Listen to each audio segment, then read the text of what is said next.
What type of content is going to work well on TikTok in 2024? As always, we are seeing a shift from what is working now to what is going to work in the future. And if you don't keep up, you're going to get left behind. And right now, we are seeing two types of content pull into the lead. These are things you should be leaning into in 2024. Now, that does not mean you can't make all types of content. If something is working for you, by all means, lean into it. But we are starting to see a shift because as things become commonplace, we now look for the new, we look for the innovative, we look for what's going to resonate differently. So we have to stay ahead of the curve. Now, the first is going to be very conversational content, very relatable content. People want to see you right now in the moment, what we're discussing right now, and they want it to be conversational. It does not just need to be professional or promotional or what's going on. They want to see you as a well-rounded human.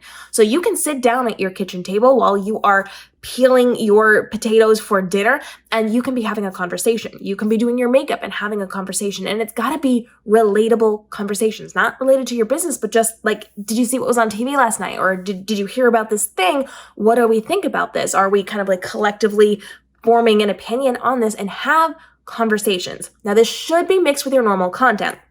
It should not just be conversational because most people are not leaning into your content unless you serve a purpose. Remember, with your content, if you are a brand or a business, you are some type of influencer, you have to have a purpose. You are not cool just because you're cool. You have to fill some kind of void or answer questions or educate or entertain in some way to your viewers. So you have to have a purpose for being there. So you still need dedicated content to get people in on your branding, on your influencing, on whatever it is that you're doing. You have to pull in that audience, but within that audience, then you have a subset where you can have those real conversations. So for example, I'm a best-selling author. I talk a lot about books and writing and education on the publishing system and all those things. But people also want to know me as a person. So every once in a while, I'll sit down and I'll talk about what's on TV or what's going on in the world or whatever it happens to be, having those real conversations where I'm not, in front of my colorful background with my pretty things going on in the background. And I look like I have clearly set up to film, to have conversations where I'm just popping my phone down and then talking about stuff that's not necessarily business related. That is going to then endear them more to me. So having those real, raw relational conversations where you do not look like you intentionally set out to have a conversation, where you are just in the spur of the moment, you will need to talk about something, and that is your community that you're going to talk to instead of calling up your best friend. That's the type of content that should be sprinkled throughout what you're doing. But you have to keep in mind, if you are a brand, a business, an influencer, somebody who's being professional, you have to keep it within the professional realm. So we're not ranting. We're not, saying things that are not nice. We're not going to be going super far out of our depth to have weird conversations. You want to make sure it is still like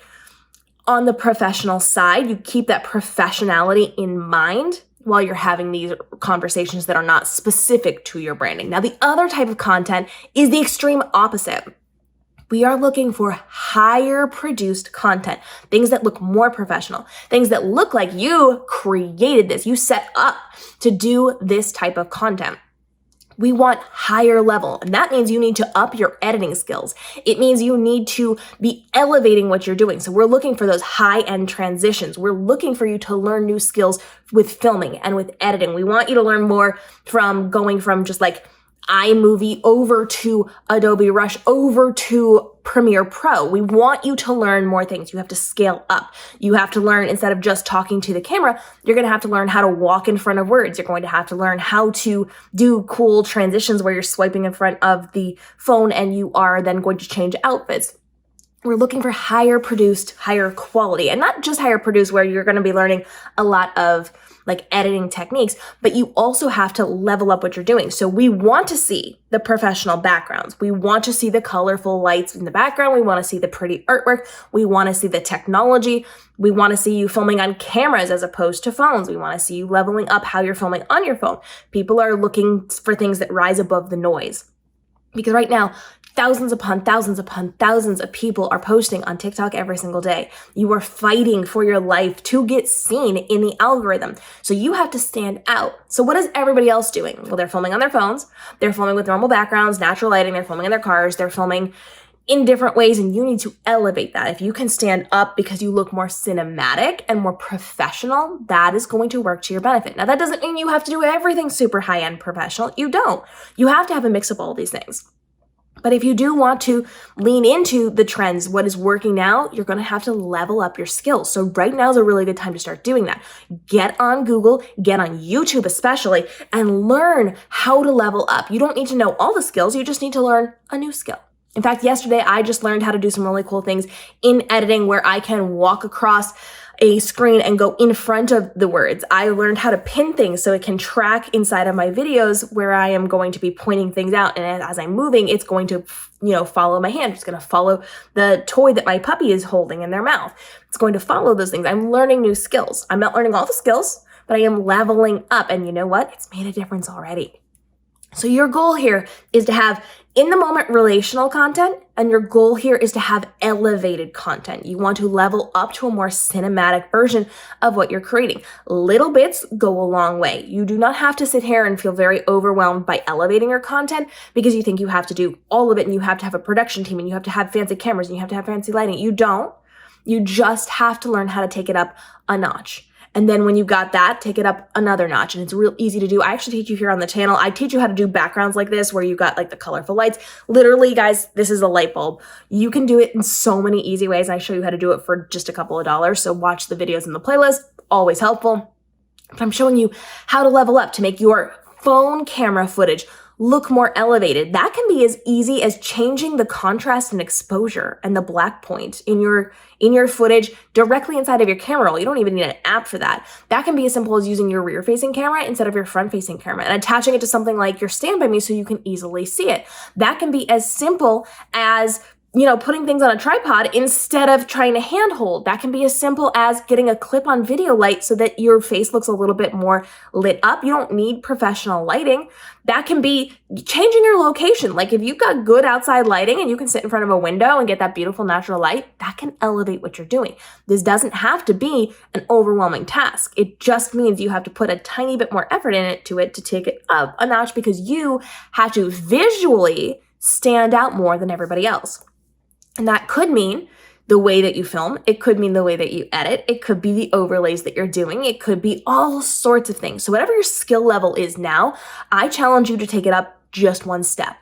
If you are just very basic, you've tossed your phone onto a tripod, you sit in front of some kind of light, now I challenge you to take it up the next level. How can you edit this a little bit cooler? How can you learn how to put words on screen? If you're somebody who is like me and you are a video producer of a very long time, now it's time to level up to higher skills. I am learning how to, mask things in videos and change colors in videos, and I'm learning how to do some new color grading things inside of videos. I am elevating what I'm doing because I'm already at a higher level, so I'm taking it up a little bit. Wherever you're at, whatever level, whatever stage, whatever age, take it up just a little bit.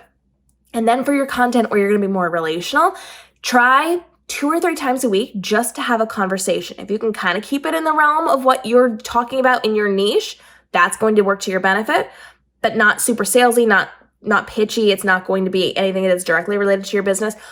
And then try maybe once a week just to have a random conversation, like what's going on that you want to talk about. Sit down, do your makeup, do your breakfast creations, do whatever you're doing.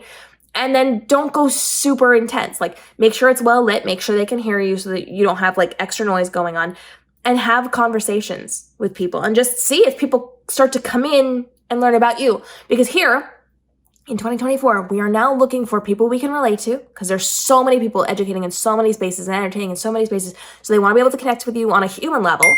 And they want to see that you're putting work and effort into it. They want something that's above what everybody else is doing. So you can lean into both of these things. You can lean into one of these things. You can stay just how you are, but you're going to stay just how you are. So the more you can advance, the more you can adapt, the better it's going to be. Questions, let's go ahead and drop it down below. I know I kind of give you an overview of these 2 different realms that we are going to be focusing on in 2024. It should not take over your content, but it should be implemented into your content strategy. And I want to make sure we're getting your questions answered. We're dropping daily videos helping you navigate the world of your social media marketing to make this your most profitable year ever with the least amount of time and stress involved possible. So we will see you in the upcoming episodes, and we want to make sure we get your questions answered. So now's the time.